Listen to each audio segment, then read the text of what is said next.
말씀의 제목은 세 글자입니다. 아시겠습니까? 뭐죠? 변호인이 되겠습니다. 자, 우리에게 변호인이 있다라고 말씀하고 계십니다. 자, 제가 오늘 말씀을 전하는 것은 오늘 주일 우리 오전에 설교 때 아브라함, 사라, 하갈, 이스마엘 그들이 육신을 따라 그렇게 잘못 행했을 때 그것으로 인해서 괴로워하게 되었고 하나님께서 그러나 개입하셔서 그들이 근심하고 괴로워하고 고통하던 그 모든 문제들을 단번에 해결해 주셨던 것을 우리가 봤습니다. 그러면서 문제는 그들이 일으켰는데 그 문제를 맡으시고 다 책임져 주신 우리 주님, 그러한 분으로 말씀을 들었습니다. 근데 우리가 이것을 잘못 오해하면 안 되겠죠? 우리가 문제를 일으키는 주님께서 다 해결해 주시는 분이시구나, 이렇게 생각해서는 안 되는 것입니다. 그냥 다 해결해 주시는 건 아니죠. 우리가 죄를 지었을 때 성경은 우리가 육신을 따라 살면은 죽을 것이요 라고 말씀하고 있고, 육신적인 생각은 죄요 라고 말씀하고 있고, 죄의 삭은 사망이라고 말씀하고 계십니다. 죄를 지었을 때 우리가 나 자신에 대해서 이렇게 참회하고, 그죠? 그리고 후회하고, 그 죄를 지은 것을 후회하면서 하나님 앞에 나아가서 내 죄를 자백하는 거, 그것이 있어야 그 죄들을 용서해 주시고 그 죄들을 깨끗하게 해결해 주시는 분이라고 성경은 말씀하고 있습니다. 물론 우리가 주일날 봤던 창세기 말씀에서 아브라함, 사레, 그리고 하갈, 이스마엘 그들이 이렇게 후회하고 자신의 그 죄를 자백했다라는 말씀은 우리가 보기 어려웠죠. 그러나 이제 이스마엘이라든지 하갈 같은 경우에는 그들이 이제 괴로워하면서 울면서 불렀다고, 이스마엘 같은 경우는 하나님 불렀고 하나님께서 그 아이의 음성을 들으셨다고 했고, 하갈 같은 경우는 부르짖었다고 하는 그런 말씀에서도 물론 그들이 자신들의 잘못을 이렇게 하나님 앞에 고하면서 자비를 구하는 그런 기도를 드렸을 것이다라고 우리가 이제 생각은 할 수가 있죠. 성경이 다 그런 걸 자세하게 기록하고 있지는 않기 때문에 했을 것입니다. 자, 근데 오늘 그래서 이 말씀을 보고자 하는 것입니다. 오늘 우리가 보고자 하는 것은 우리가 죄를 자백하는 일에 관한 그러한 말씀을 보고자 하는 것이죠. 자, 제목은 변호인입니다. 변호인. 자, 세상 법정을 보게 되면 그곳에 판사가 있고 검사가 있고 그 다음에 변호사가 있고, 그 변호사를 위해서 변호사를 위한 피고인이 있는 것을 우리가 보게 되죠. 그 법정에서는 피고인이 반드시 그 변호인이 필요하다는 것을 우리가 알게 됩니다. 왜 그렇습니까? 피고인에게 정말 유능한 변호인이 있다고 한다면, 이 세상에서 보면은 이제 유능한 변호사를 선임하면은, 그죠? 유죄가 무죄가 되는 거죠. 죄인이 무죄 혐의를 받고 또 오히려 상대방이 사람이 무죄인 사람이 유죄가 되고 그런 경우가 있지 않습니까? 그래서 무슨 말이 있어요? 무전 유죄, 유전 무죄, 그런 말 있지 않습니까?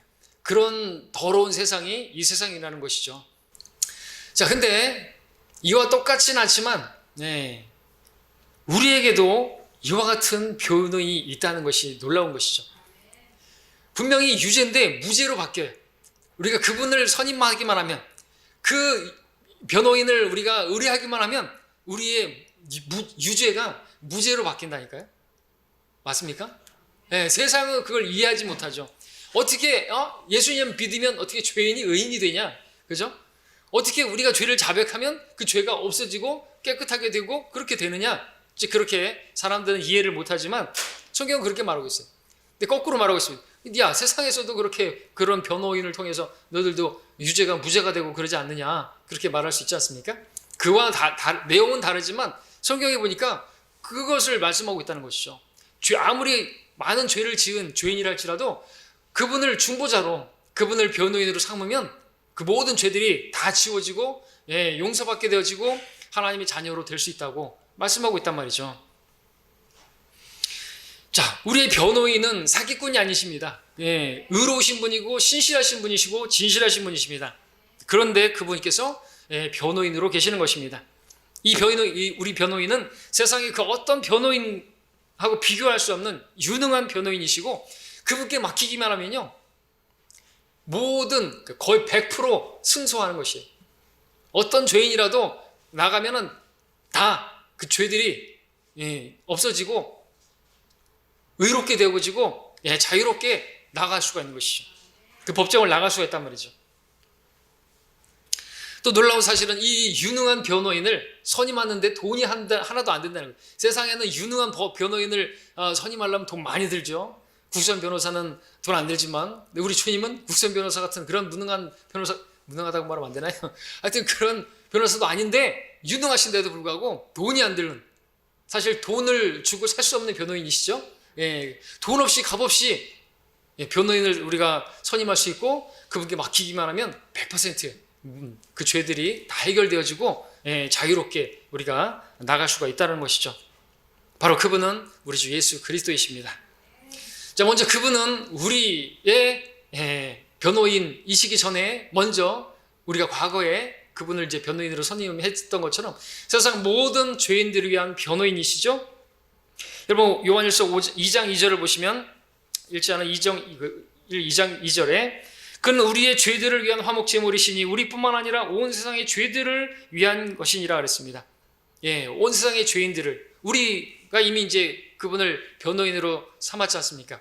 그분을 우리의 중보자로 삼았지 않습니까?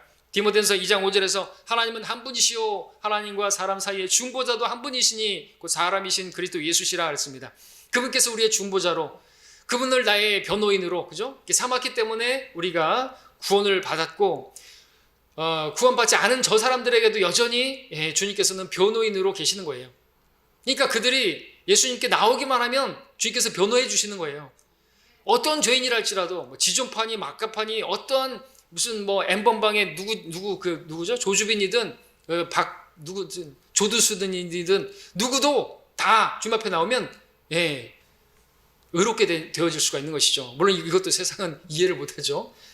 그러니까 사람들이 주님 앞에 나오는 것, 자기 의를 내세우기 때문에 그렇습니다만, 자, 주님 앞에 나오기만 하면 되는 것입니다. 한 번이면 족하는 것이죠. 예수님 영접하는 건 한 번이면 되는 것입니다. 자, 근데 구약에는 제사장이 있습니다. 죄를 지은 자들을 대신해서 하나님께 나아가는 사람이죠. 그들이 하나님 앞에 나아갈 때는 동물의 피로다가 그 속죄 제물을 가지고 또 그것도 계속해서 죄를 지을 때마다 드려야만 했습니다. 근데 우리에게는 그런 반복해서 드리는 제사가 필요 없고 그런 제사장도 필요 없고 그렇습니다. 왜? 우리 주님께서 대제사장으로서 그런 성막이 아니라, 손으로 지은 성막이 아니라 그 하늘 자체이신, 하늘 자체 그 지성소로, 셋째 하늘로 주님께 그 피를 가지고 가셨기 때문에 이제는 더 이상의 어떤 희생제도 남아있지 않고 완전한 구속을 이루셨다고 말하고 있습니다. 히브리서에 이런 말씀이 있죠. 너무나 귀한 말씀인데, 그는 대제사장들처럼 자신의 죄들을 위하고 그 다음에 백성들의 죄들을 위하여 제사 드리는 일을 매일 할 필요가 없으시니 이는 그가 자신을 제물로 드림으로 단번에 이루셨음이니라. 히브리서 10장에서도 12절에 이분은 한 번의 속죄제로 영원히 드린 후 하나님의 오른편에 앉으셨다고 말씀하고 있고, 10장 14절에서는 그가 한 번의 제사로서 거룩하게 된 자들을 영원히 온전케 하셨기 때문이라 말씀하고 있습니다. 예수님께서는 단번에, 한 번에 영원히 우리 죄들을 위한 구속을 이루신 것이, 속죄를 이루신 것입니다. 우리에게는 더 이상 어떠한 제사도 남아있지 않습니다. 근데 로마 카톨릭은 지금도 희생제사라고 하면서 미사를 드리면서 예수님께서 단번에 완성하신 그 예수님의 구속 사역을 모독하고 있는 것이죠. 그래서 우리는 그 부분에 있어서 용납할 수가 없는 것이고, 그러한 죄에 대해서 우리는 책망을 하는 필요가 있습니다. 그래서 마틴 루터도 그걸 하고 나온 것이죠. 방방문에 붙이고 나온 거 아닙니까? 개혁을 한 거 아닙니까? 크리스마스는 뭐야? 미사예요. 그것도 크리스마스가 그리스도의 미사. 하여튼 계속해서 그런 미사를 드린단 말이죠. 하나님의 피를 모독하는 것입니다. 십자가를 모독하는 것이죠. 하나님께 드려진 제사는 이미 2000년 전에 바로 예수 그리스도를 통해서 단번에 이루어졌습니다. 그로써 우리 모든 죄는 이제 이미 무죄 판결 선언이 된 것이죠. 우리는 하나님의 재판정에서 이미 무죄라는 선고를 받은 것입니다. 그것이 가능할 수 있었던 것은 우리 주님께서 바로 그 십자가에서 우리 죄값을 다 지불하셨기 때문에, 다 이뤘다 말씀하셨습니다. 뭡니까? 너희 모든 죄값을 내가 다 지불했다라는 것이거든요. 다 이뤘다라는 말이 그 당시에 그 시장에서 영수증에서 많이 쓰이는 단어예요. 다 지불됨이라는 뜻이라는 것이죠. 다 지불됐다 이거예요. 그게 영수증에 있는 그 말을 하신 거랑 마치는 거죠. 다 지불했다 내가 너희들의 모든 죄값을. 근데 뭔 또 죄값을 치르려고 또 뭐 하겠다는 것이. 자신의 어떤 행위로서 또 뭐가 하면은 또 죄값을 치르러 지옥에 간다는 그런 교리가 어디 있어요? 잘못된 것이죠. 예, 카톨릭은 그래서 마귀의 그런 사탄의 회당인 것입니다. 자, 우리가 예수님을 구원자로 영접했으면 더 이상 우린 죄값을 치를 필요도 없고 우리 죄에 대한 형벌을 받을 필요도 없는 것이에요. 지옥에 가야 할 이유가 없는 것이죠. 우리가 지옥 간다 그러면 예수님께서는 무슨 일을 도대체 하신 것입니까? 다 이뤘다 그랬는데 무엇을 이루신 것입니까? 하나도 전혀 아무것도 이루어진 거 없는 것이죠. 어차피 우리는 예수 믿기 전이나 믿은 후나 죄를 짓는 건 똑같은데 말이죠. 자, 뭐 똑같다고 말하면 안 되겠지만 우리가 이제 계속 하나님의 말씀으로 거룩해져 가는 것이 하나님의 숙제니까 그렇잖아요. 그럼에도 불구하고 오늘 요한일서 2장 1절에서도 뭐라고 말합니까? 이런 말을 하는 것은 너희로 죄를 짓지 않게 하려 함이라 했잖아요. 그러니까 죄를 짓지 않게 하려고 또 이런 변호인이 있다는 것도 말씀하시고 계시고, 또 우리가 그렇게 변호인을 안다면, 또 우리 주님을 십자가를 안다면 그렇게 습관적으로 죄를 짓고 그러겠냐는 것이죠. 그렇죠? 그렇게 함으로써 하나님의 말씀으로 우리가 이제 성장해 가면서 죄를 멀리하게 되겠지만, 어쨌든 우리는 육신이 죄들의 몸이기 때문에 입고 있는 한 벗기 전까지는 죄를 분리되는 그런 건 없는 것이죠. 그렇다고 해서 뭐 죄를 지어도 된다는 말이냐? 결코 그런 건 아니죠. 로마서에서 말하고 있는 것처럼 우리가 은혜 아래 있으니까 죄를 지어도 된다는 말이냐? 아닌 것입니다. 자, 우리는 정말 이렇게 유죄 판결을 받고 정말 지옥 가야 할 그런 사람들인데, 무죄 판결을 받고 우리는 자유롭게 되었고, 그것도 뿐만 아니라 그냥 자유케 될 뿐만 아니라 하나님의 자녀라고 하는 그런 신분 세탁을 하게 된 것이에요. 신분이 완전히 바뀌어버린 것이에요. 예. 우리는 이렇게 나를 위해서 이렇게 하신 그 예수님의 공로를 잊지 말아야 하고, 또 우리가 예수님을 구원자로 신뢰했을 때 예수님께서 아버지 하나님께 우리를 위해서 그렇게 중보해 주신, 변호해 주신 변호인으로서 예수님을 우리는 잊지 말아야 하는 것이죠. 자, 뿐만 아니라 또 우리가 여기까지만 아는 것이 아니라 한 가지 더 알아야 될 것은 바로 주님께서는 지금도 여전히 우리를 위해서 우리가 주님 앞에 나갈 때마다 우리의 중보자로, 우리의 변호인으로 계시다라는 것이죠. 구원받을 때만 필요한 예수님이 아닌 것이에요. 구원받을 때만 구원해 주셔서 감사합니다. 이제 내가 내 마음대로 살지는 않을지라도 내가 앞으로 일어나는 일들에 대해서는 제가 책임지겠습니다. 그런 거 없어요. 그죠? 내가 육신을 따라서 살면은 뭐 어떻게? 그러니까 죄를 지으면 어떻게 해요?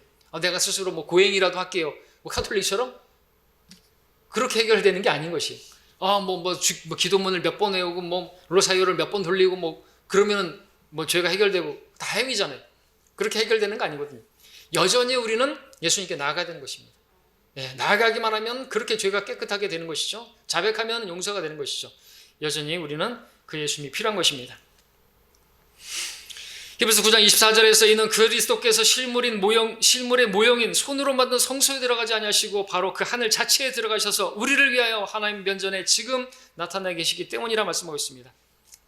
이런 변호는 다른 누구를 위한 변호가 아니라 우리를 위한 변호인으로 계속 계시다라는 것을 보여주고 있고, 오늘 본문에서도 우리에게 그런 변호인이 계시다고 말씀해주고 있다는 것이죠. 주님께서는 지금도 저 셋째 하늘에서 하나님 아버지 보좌 우편에서 바로 이 일을 하고 계시는 거죠.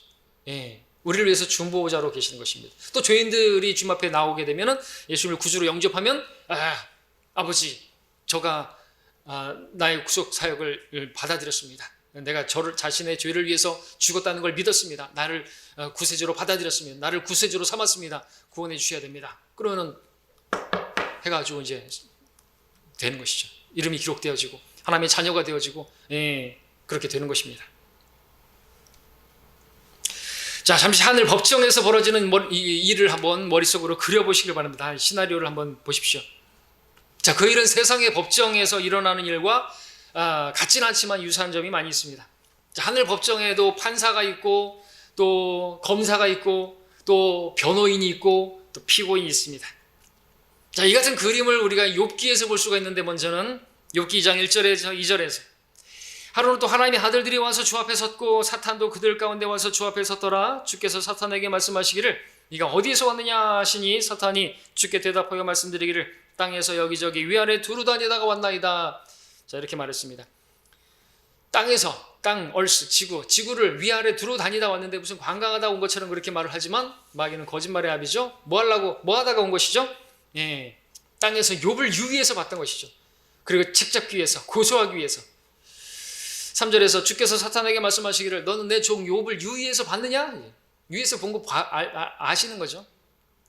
세상에 그와 같은 사람은 아무도 없나니 그는 온전하고 정직한 사람으로 하나님을 두려워하고 악을 피하는 자니라. 네가 나를 움직여 그를 대적하도록 하여 까닭없이 그를 파멸시키려고 하였으나 그가 아직도 적의 완전함을 굳게 붙잡고 있느니라. 한번 그렇게 해보라고 했을 때 그렇게 했던 것이죠. 그 전에도 두루 다니면서 왔다고 거짓말을 했지만 그렇게 욥을 계속해서 치기 위해서 왔던 것입니다. 그렇게 참길 자를 찾아서 베드로가 말하죠. 5장 8절에서 베드로전서 정신을 차리고 깨어있으라. 이는 너희 대적 마귀가 울부짖는 사자처럼 삼킬 자를 찾아 두루 다니기 때문이라. 위아래 하늘 위에 두루 다니다 왔습니다. 두루 다니는데 그냥 두루 다닌다 온 게 아니라 삼킬 차를 찾아서, 그래서 고속거리만 딱 찾으면요, 딱 와가지고 이거 재판장님 어떻게 말하겠습니까? 치시죠. 죄를 졌습니다. 이렇게 하는 것이에요. 사탄은 그 욥기가 성경에서 제일 먼저 기록된 거 아시죠? 그때로부터 베드로가 또 그 베드로전서를 기록하고 있을 때부터 계속해서 사람들을 찾아다니면서 삼킬차를 찾아다니면서 그렇게 했던 것이죠. 무슨 일을 하려면 그렇게 찾아가지고 직접 와서 고소하려고. 계시록 12장 10절이죠. 내가 들으니 한 음성이 하늘에서 말하기를 이제 구원과 능력과 우리 하나님의 나라가 그의 그리스도의 권세가 임하는도다. 이런 우리 형제들을 우리 하나님 앞에서 밤낮 고소하던 그 고소자가 쫓겨났기 때문이라. 이때까지는 계속해서 고소했던 것이죠. 그러니까 여러분들 영적 전쟁을 알아야 됩니다. 혈과 육에 대항하는 게 아닙니다. 영적 악이 있어요. 그가 여러분들을 호시탐탐 노리고 있고, 여러분이 죄를 지었는데 결론적으로 말하자면 여러분이 자백하지 않고 그냥 버팅기고 있으면요, 마귀가 고소하는 것이에요. 그걸 가지고 딱 보라고, 하나님의 자녀라면서요. 근데 저런 죄를 졌네요. 저런 죄를 지은 저 죄인은 죄의 싹은 사망 아니냐고, 죽이시라고. 그렇게 할 수 있는 거거든요. 또 그렇게 하고요. 고소자입니다. 고소자. 비방하는 자죠. 비방하기 위해서는 또 계속해서 위에서 찾아가야 되는 거죠. 자, 오늘 이 세상의 신, 마귀가 주관하는 세상을 보십시오. 여기저기에서 횡행하는 유언비어, 스캔들, 거짓 소문, 고소, 고발, 악플. 마귀가 이 세상의 신이라는 것을 보여주는 것입니다. 그러므로 이 세상에 있는 마귀의 자식들이, 그리고 또 하나님의 자녀들을 비방하고 고소하는 일들은, 그죠? 우리가 이제 이렇게 예배를 드리고자 하면 또 민원을 넣고 막, 우리가 복음을 증거하고 있으면 또 막 민원을 넣어가지고 고소해가지고, 그죠? 복음 전하지 못하게 그렇게 경찰을 부른다든지, 또 민원을 넣어가지고 공무원이 와가지고, 우리가 그럴 수도 있잖아요. 앞전에 왔던 사람들도 왔는데, 민원 넣어가지고 올 수도 있는 것이에요. 또 뉴스 보니까 그렇게 또 주변에서 민원을 넣어가지고 그 어떤 교회가 그렇게 이제 발각이 되기도 했다 들었습니다. 자, 바울은 이렇게 말합니다. 너희는 간혹 비방과 고난을 당하여 사람들에게 구경거리가 되었고 또 그런 처지에 있는 자들과 동료가 되었으니, 비방을 당하는 것입니다. 그런 고난을 당하는 것이죠. 마귀가 막 그렇게, 마귀 자식들이 그렇게 하는 것입니다. 베드로도 이런 일이 있는 것을 알고 이제 쓰면서 우리를 위로합니다. 너희가 그리스도의 이름을 위하여 욕을 당하면 복이 있느니라. 욕을 먹는 것입니다. 그리고 막 비방을 하는 것이죠. 고소를 하는 것입니다. 성도들은 마귀의 비방을 받지 않을 수가 없는 것이죠. 자, 이 같은 마귀의 비방, 성경 곳곳에서 발견할 수가 있는데, 발람의 교리에서도 볼 수 있습니다. 그 민수기 22장에 잘 나와 있는데, 하나님께서 이스라엘을 복주셨습니다. 근데 발람을 데려다가 계속해서 이스라엘을 저주하도록 그렇게 하죠. 고소자로, 발락은 검사로, 그렇게 발람을 고소자로 그렇게 그죠? 검사로 이렇게 불러서 저주하게 한 것입니다. 고소자 발락은 이스라엘의 맨 끝부분을 보여주면서 그들의 죄들을 보여주면서 저주하라고 그렇게 말을 하죠. 근데 하나님께서 그 저주를 막으셨습니다. 발람을 통해서 하나님께서 주신 말씀이 뭡니까? 내가 축복하라는 명령은 받았으니 그가 복 주신 것을 내가 바꿀 수 없도다. 주께서는 야곱의 죄악을 보지 않으시고 또 이스라엘의 피역을 보지 아니하심이라. 민수기 23장 20절. 주님께서 복 주신 거예요. 이스라엘. 폐역을 안 보시겠다는 거죠. 그와 같은 모습이 우리에게 있는 거죠. 우리도 하나님께서 택하신 백성이 되었잖아요. 우리의 죄를 묻지 않으시는 거예요. 마귀가 우리를 고소할 수가 없는 거예요, 사실은. 그러니까 우리를 지옥 가게 할 수 없단 말이죠. 다시 우리가 마귀의 자식으로 신분이 바뀌어질 수는 없는 것이. 주께서 우리에게 말씀하십니다. 말하기를 죄악들이 용서받고 죄들이 가려진 자는 복이 있고 주께서 죄를 인정하지 않을 사람은 복이 있도다. 이스라엘에게 주셨던 그 복이 우리에게 지금 임한 것이죠. 우리의 죄를 보지 않으시는 것입니다. 죄가 가려졌기 때문에. 물론 우리가 이제 구원받은 이후에 짓는 죄들에 대해서는 자백을 해야 되는 것입니다. 근데 이것은 이제 우리가 죄인으로서 정죄받고 영원한 정죄에 이르는 그 심판을 말하는 것이죠. 자, 마귀의 비방 그리고 고소, 무엇보다도 예수 그리스도를 비방하고 고소하던 바리새인들을 통해서 우리는 또 잘 볼 수가 있죠. 주께서 성령의 능력으로 어떤 선한 일들을 했는데 그것을 마치 마귀의 힘을 힘입어서 그렇게 했다고 비방을 하고 그렇게 했던 것을 보게 됩니다. 그들은 항상 고소거리를 찾으려고 비방을 했던 것이죠. 그때 서기관들과 바리새인들은 주께서 안식일에 병을 고치시는가를 지켜보고 있었으니 이는 그에게서 고소할 구실을 찾으려 함이더라. 그들은 주님의 말씀에서 어떤 진리를 듣고자 그렇게 주시했던 것이 아니라 고소할 거리를 찾으려고 주시하고 있었습니다. 또 주를 유심히 보고 그 입에서 나오는 말에서 무엇인가를 책잡아 고소하려고 하더라. 이것이 마귀의 역사인 것이죠. 그리고 그 마귀의 자식들이 하는 일인 것입니다. 책잡으려고 하는 것이죠. 자, 이처럼 마귀의 자식들은 바로 여러분들을, 바로 우리를 지켜보면서 건수만 생기면 고소하려고 그렇게 하는 것입니다.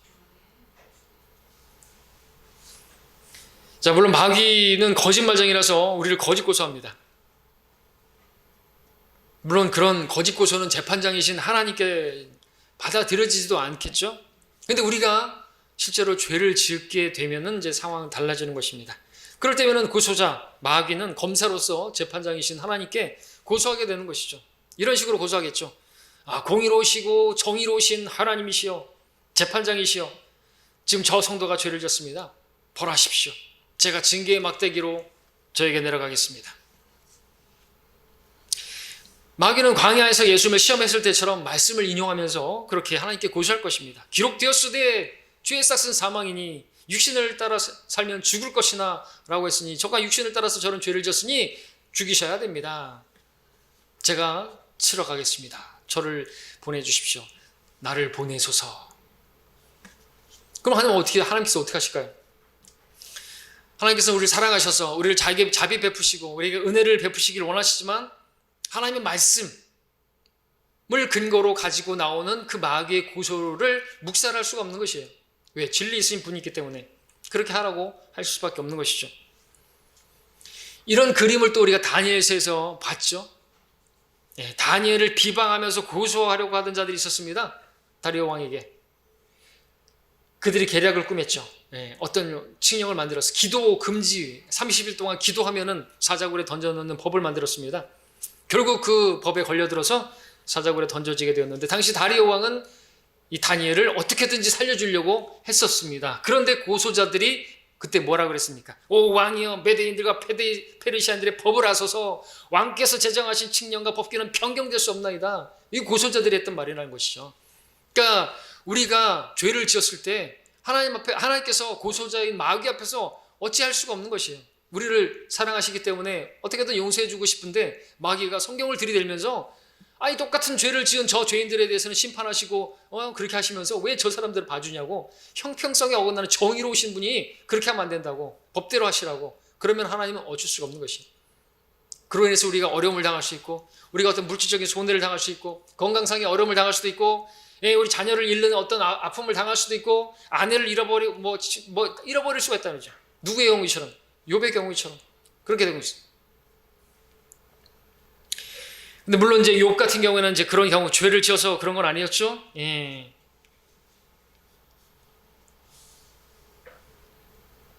우리가 뭐 이렇게 어려움을 당하고 괴로움 당하고 고통 당하는 것이 다 우리의 죄 때문만은 아니지만 욥의 경우처럼, 그러나 우리가 죄를 지으면은 상당 부분 우리는 그런 일을 당할 수가 있어요. 고린도전서 함께 볼까요? 우리 고린도전서 보시면은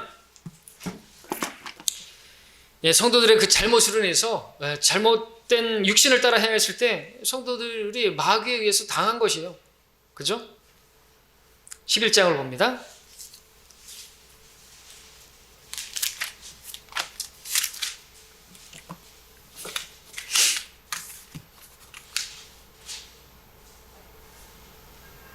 11장 30절에 보시면 잘 아시는 말씀. 이 때문에 너희 가운데 많은 사람이 약하고 병들었으며 상당수가 잠들었느니라. 주님께서는 이렇게 되기를 원하지 않죠. 우리가 약하게 되어지고 그리고 병들게 되어지고 결국에는 죽게 되는 이런 일을 당하지 않기를 원하십니다. 그래서 주님께서는 우리가 어떻게 하길 원하시죠? 자백하길 원하시죠? 근데 안 하면 어떻게 되는 것이죠? 31절, 32절 보십시오. 11장 31절, 32절에 만약 우리가 우리 자신을 판단한다면 판단받지 않으리라. 그러나 우리가 판단을 받는 것은 주께 징계를 받는 것이니 이는 우리로 세상과 함께 정죄받지 않게 하려 함이라. 그래서 우리가 죄를 졌을 때 이 죄를 판단한다, judge, 심판하는 거예요. 내가 죄를 지었다고 나 자신을 판단하는 거예요. 그리고 그것을 가지고 주님 앞에 은혜의 보좌 앞에 나아가자고 히브리서에서 말하고 있지 않습니까? 우리의 연약함을 동정할 수 없는 분이 아니라고 말하고 있습니다. 연약한 거 압니다. 그렇기 때문에 나아가라고, 은혜의 보좌 앞으로 나아가라고. 그러면은 우리에게 자비를 베푸시고 은혜를 베푸신다고 말씀하고 있지 않습니까? 근데 안 나간다, 자백하지 않는다, 그럼 어떻게 되는 거예요? 자기 자신을 판단하지 않는다, 그러면은 주께 심판을 받는 것이라는 거죠. 그게 뭐라고요? 징계라고 말하고 있어요. 그때 징계 도구로서 마귀가 우리를 징계하는 거예요. 하나님의 일꾼으로서 그렇게 하는 것이죠. 우리가 세상의 법을 어기면 어떻게 되죠? 하나님의 일꾼이 있죠? 권세자들이라 했어요. 그들 헛되이 칼을 가지고 다니지 않는다 그랬어요. 우리가 세상의 법을 어겼다, 죄를 졌다, 그러면은 우리도 감옥에 가야 돼요. 그리고 벌금을 내야 돼요. 그렇죠? 근데 마찬가지라는 거죠. 우리가 죄를 지으면 또 하나님께서 마귀를 통하여 그가 하나님의 일꾼으로서 우리가 징계를 당할 수가 있다는 것입니다. 근데 우리가 우리 스스로를 판단하고 내가 죄를 졌다고 판단하고 내 스스로를 심판하는 은혜의 보좌 앞에 나아가면요, 주님께서는 용서해 주시는 것입니다. 그래서 요한일서 1장 9절에서 말하는 거죠. 우리가 우리 죄들을 자백하면 그는 신실하시고 의로우셔서 우리 죄들을 용서하시며 모든 불의에서 우리를 깨끗하게 하시느니라. 자백하라는데 스스로 판단하고 그렇게 죄를 졌다고 고백하기만 하면 주님께서 우리의 변호인이 되어 주셔가지고 그 마귀의 고소를 입 닫게 만들어 주시는 거거든요. 그렇죠? 근데 우리가 변호인을 선임하지 않으면 주님께서 변호를 못 해주시는 거예요. 유능한 변호인이 계시는데 주님을 변호인으로 삼지 않고 예수님의 이름으로, 예수님의 피로 이 죄들을 깨끗하게 해주시라고 예수님의 이름으로 기도합니다. 예수님 저의 중보자가 되어주십시오 라고 말하는 것이랑 마찬가지죠. 예수님 저의 중보자가 되어주셔서 이걸 아버지께 가져가다 알려주십시오. 그러면은 이제 마귀가 입을 딱 닫고 꼬랑지를 내리고 이제 그 법정을 패소하고 떨어져 나가는 것이에요. 근데 우리가 자백 안 하면 하나님은 어쩔 수가 없는 것이에요. 똑같죠. 저 죄인들이 예수님을 자신의 구원자로 받아들이기를 거부하면 마귀와 함께 지옥 가는 거예요. 마귀와 그의 천사들을 위해서 준비한 영원한 불 속으로 던져지게 되는 것이죠.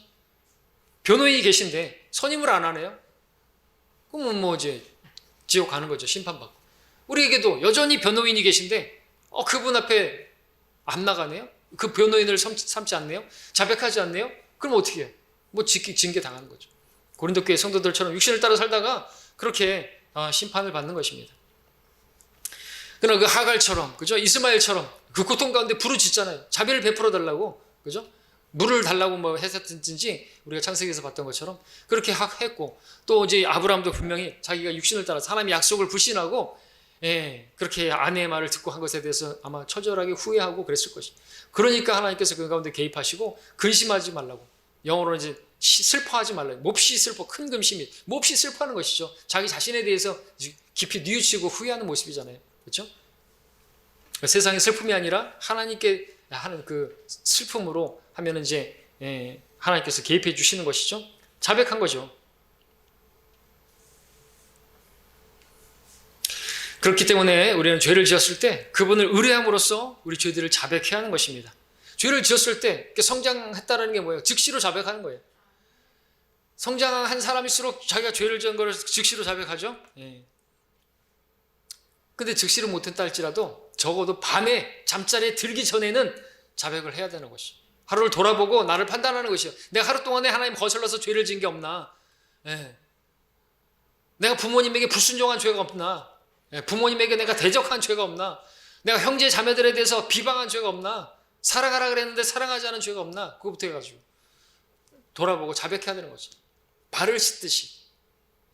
목욕한 자는 발밖에 씻을 게 없다 그랬잖아요. 발을 씻어야 되는 거예요. 우리가 잠자리 들기 전에 발을 씻잖아요. 그것처럼 잠자리 들기 전에 뿐만 아니라 꼭 밤에 그렇게 잠자리 들기 전에 다 몰았다가 자백하는 게 아니라 즉시로 자백을 해야 되죠. 왜? 그 사이에 징계당할 수도 있거든요.